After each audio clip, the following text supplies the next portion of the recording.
Nakaahon ka na ba sa pinakamataas na kalsada sa buong Pilipinas? At kung hindi pa nga hayaan mong isama kita sa aking naging ride adventure, paakyat sa highest point ng Tinok, Ifugao. Ang tila walang katapusan at hindi maubos-ubos na bangking paakyat. Nandyan pa yung napakalamig na klima, dulot yan ng mga mafog na daan. Minsan nga halos zero visibility pa sa sobrang lamig at sobrang fog. Isama mo na din dyan ang tila hindi natatapos na ahon na ultimo ako napatanong na rin sa sarili ko. Bakit ko nga ba ginawa to? Ilan lamang yan sa mga challenges na aking hinarap upang maakyat ang pinakamataas na kalsada na matatagpuan sa buong Pilipinas. Pero ang vlog na ito ay hindi naman puro about challenges lang.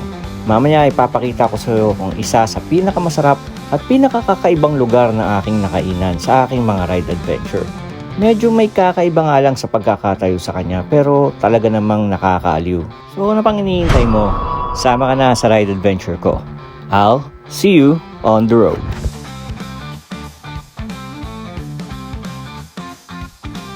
Nag-start na ang aming ride adventure around 1 AM. Dito nga ang rutang pinili namin from San Mateo to QC to Plaridel Bypass sa Bulacan. Pagkatapos namin tagusin ng mga bayan pumasok kami ng Nueva Ecija hanggang makatagos kami sa lalawigan naman ng Tarlac. Dire-diretso pa ang aming naging biyahe dahil nga hinahabol din namin yung umaga na makarating kami sa Baguio.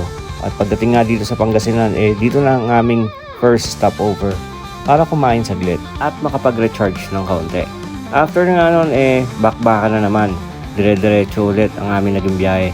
Mula Pangasinan, aahon naman kami sa Quezon Road. Dito nga, inabot na kami ng liwanag. Mag-8 AM nga nung makarating kami dito sa Arco ng Benguet. And ito na nga ang magiging takda o simula ng pag-ahon sa Quezon Road.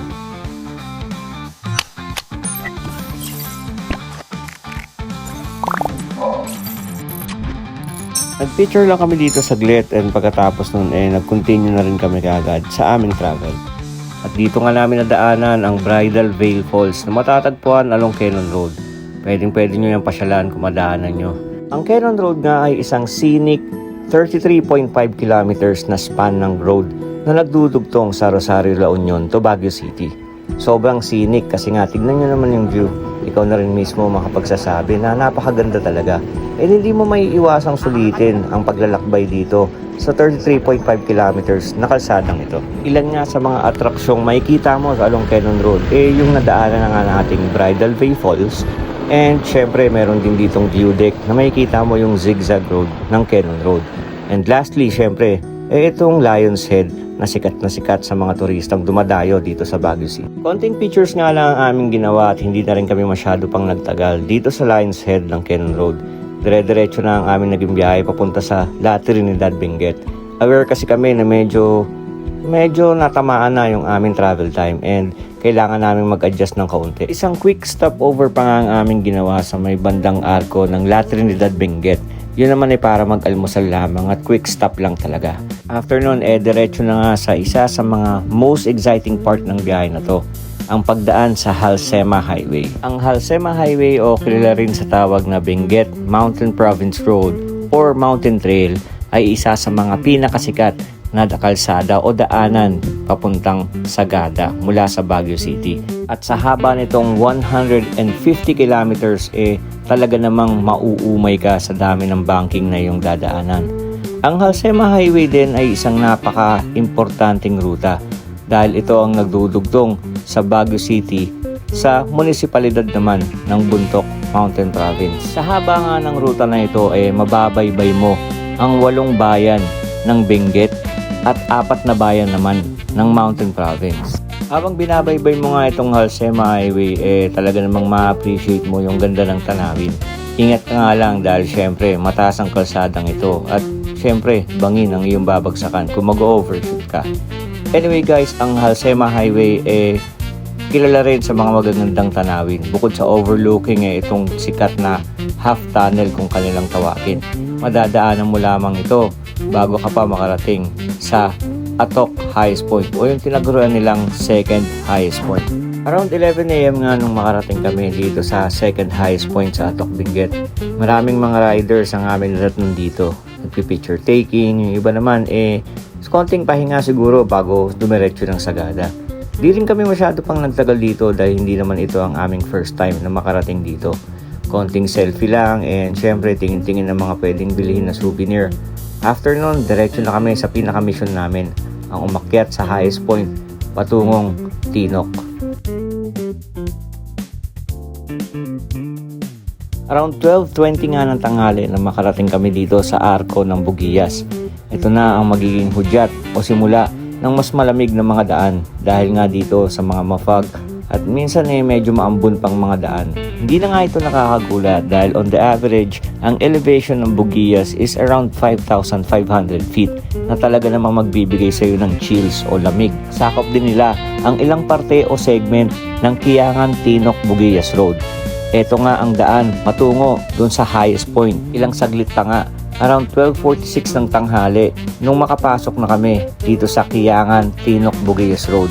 Ito nga ang daan patungo sa Philippine Highest Point na tinatawag nila. And dito pa lang kitang-kita mo na ang ganda ng iyong dadaanan. Sobrang taas. Magiging challenging ang daan na ito pero handa naman kami at talagang ito ang aming pakay sa rides na to. Around 1:40 PM nga eto na, humihirap na at medyo nagiging komplikado na ang daan. Hindi dahil sa malubak siya, sementado, pero ang problema, zero visibility na. Sumabay pa yung parang ambon-ambon na hindi naman ganun kabigat pero sobrang lamig lalo dahil dito. Dito nga nag-stop over na kami para magdagdag o magpatong pa ng ekstrang damit at jacket kasi nga talagang sobrang lamig.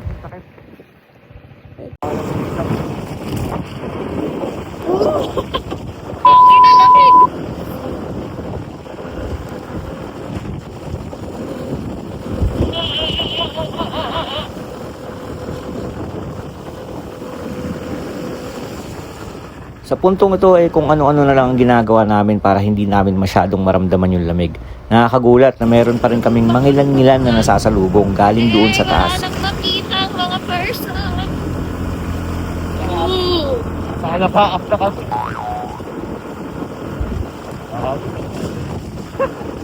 Actually static pa sa langit, no? Lamig. Actually station. Cinematic.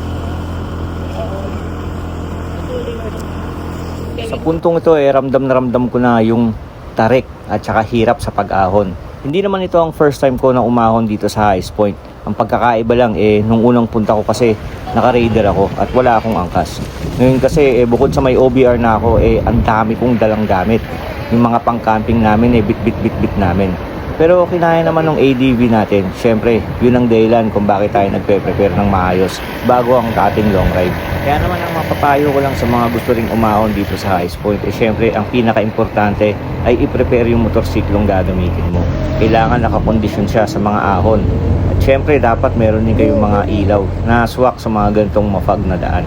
Pangalawa syempre magdala rin ng kapote dahil hindi mo masasabi o unpredictable yung weather pagdating sa taas. Dito nga sa baba maaraw pero pag ahon namin tignan mo halos wala na kaming makita. Lamig. Wala nang makita. Ang highest point ay may taas na 7,968 feet. Mas mataas ito ng 173 meters doon sa naunang highest point sa Atok Benguet. Ito ay matatagpuan sa Barangay Eheb sa Tinok, Ifugao. May 2013 nang ito ay maging formal na kalsada at February 2019 naman nang i-announce na ito na ang bagong highest point. Sa puntong ito medyo lumalakas na nga yung ambon na medyo nababasa-basa na rin kami kaya napag-iisipan na naming isuot yung kapote. Ang problema, hindi kami makakuha ng timing dahil nga puro ahon, delikado at madulas ang daan kung dito kami magkakapote. Naisip na lang naming sugurin at doon na lamang kami magsuot ng kapote dahil malapit naman na. Mga 1 to 2 kilometers na lang to dito pero napakahirap dahil sa ganitong panahon. Sobrang challenging. And finally, saktong 2 PM, narating na namin ang pinakamataas na kalsada sa buong Pilipinas, ang highest point ng Tinok. Marami lang iba sasabihin ano naman ang mapapala sa mga ganitong rides? Well, for me personally, yung fulfillment. Yung achievement na makaakyat ka o makaahon ka kasama ng motorsiklo mo sa ganitong landmark. Para sa akin, sapat na yon bilang reward o gantimpala. After nga nito, hindi rin kami nagtagal na kasi sobrang lamig. Buwaba na rin kaagad kami and eto na, pumasok na kami dito sa Mountain Province. Ang pakay naman namin dito yung kainan na sobrang special din na gustong-gusto naming mapuntahan. Ang Kada Inverted House. Para mapuntahan nga to kailangan mo pumunta sa Farmville na lugar na kung tawagin nila ay Kada.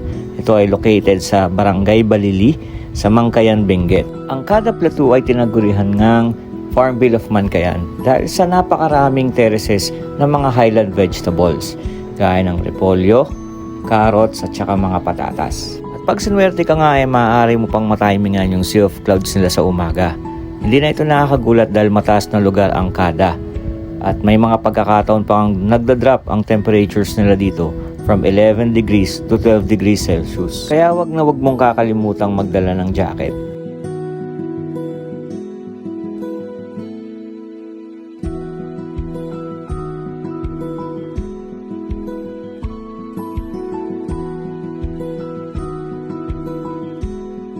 Bukod sa mga nagagandahan ng terraces ng mga halo-halong gulay, malapit din dito yung sikat na Madalipay View Deck. Sa view deck na ito, makikita ang kabundukan ng Benguet, Mountain Province, pati na rin ang kabundukan ng Cervantes, Ilocos Sur. Ang Kada Inverted House o kilala rin sa tawag na Upside Down Cafe and Homestay ay isang istruktura na sadyang itinayo ng pabaliktad. Sikat na sikat ito sa mga travelers na bumabagtas mula sa Benguet papuntang Mountain Province. May malawak nga siyang parking area and panoramic view nung terraces ng mga halo-halong taniman. Pagdating nga and pagpasok namin sa loob, hindi na kami nag-aksepa ng oras dahil marami-dami na rin kaming gutom. After nun, in-enjoy na lang namin yung view nung tinaguriang Kada Inverted House. West Virginia, Blue Ridge Mountains, Shenandoah River. Life is old there, older than the trees, younger than the mountains, growing like a breeze. Country roads take me home to the place I belong. West Virginia, Mountain Mama, take me home. Country roads, all my memories gather round her. At dito na nga nagtatapos ang ating ride adventure. At kung nagustuhan mo naman ang video na ito, can I get a like, comment, and share mo na din sa mga friends mo para lagi kayong updated sa mga upcoming ride adventures natin. So paano guys? I'll see you on the road.